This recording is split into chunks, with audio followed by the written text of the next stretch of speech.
வணக்க மக்களே, இன்னைக்கு நம்ம பார்க்க போற ப்ராப்பர்ட்டி கோயம்புத்தூர் இருகூர்ல தான் அமைஞ்சிருக்கு. ஸோ இந்த இடத்துல 2.5 சென்ட்ல ஒரு 3 பெட்ரூம் வீட்டை பத்தி தான் பார்க்க போறோம். ஸோ இது ஒரு மல்டி பர்பஸ் வீடுன்னே சொல்லலாம். ஸோ இந்த இடத்துல மொத்தமா 4 பில்டிங் இருக்குங்க. ஒரு பில்டிங் ஆல்ரெடி புக் ஆயிருச்சு, இன்னும் 3 பில்டிங் சேல்ஸுக்கு இருக்கு. இப்போ பார்க்க போற வீடு பார்த்தீங்கன்னா 70 லட்ச ரூபா கோட் பண்ணியிருக்காங்க. ஸோ இந்த வீடு ஒரு மல்டி பர்பஸ் வீடுன்னே நம்ம சொல்லலாம். இந்த வீட்டில் ஒரு பெரிய கார் பார்க்கிங் கொடுத்துருக்காங்க. அண்ட் கிரவுண்ட் ஃப்ளோர்லேயே 2 BHK பிளான் பண்ணியிருக்காங்க. ஒரு பெரிய living area, kitchen, 2 bedroom attach பாத்ரூமோட பிளான் பண்ணியிருக்காங்க கிரவுண்ட் ஃப்ளோரில்.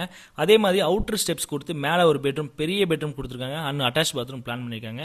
ஸோ இதே மாதிரி கீழே கொடுத்துருக்க மாதிரியே மேலே இன்னொரு பெட்ரூமும் ஹால் கிச்சனோட சேர்த்து ஒரு பெரிய வீடு நம்ம ரெண்ட்டுக்கு பெற மாதிரி பிளான் பண்ணிக்கலாம். இல்லை அப்படின்னா இன்னொரு பெட்ரூம் மட்டும் பிளான் பண்ணி ஒரு 4 BHKவா இண்டிவிஜுவலாக யூஸ் பண்ணாலும் இந்த வீடு சூப்பராக அமையுங்க. இந்த மல்டிபர்பஸ் வீடோட ரேட்டு பார்த்தீங்கன்னா 70 லட்ச ரூபா கோட் பண்ணியிருக்காங்க. ஸோ இது ஒரு நெகோஷியபிள் தான். இந்த வீட்டுக்கு நீங்கள் லோன் பண்ணனாலே நம்ம சைட்லேயே பண்ணி கொடுத்துருக்கோம். நீங்கள் ஒன்றும் பண்ண வேண்டாங்க, நம்ம சேனலை சப்ஸ்கிரைப் பண்ணிட்டு ஸ்க்ரீனில் கொடுத்துருக்க நம்பருக்கு கான்டாக்ட் பண்ணுங்கள். நன்றி.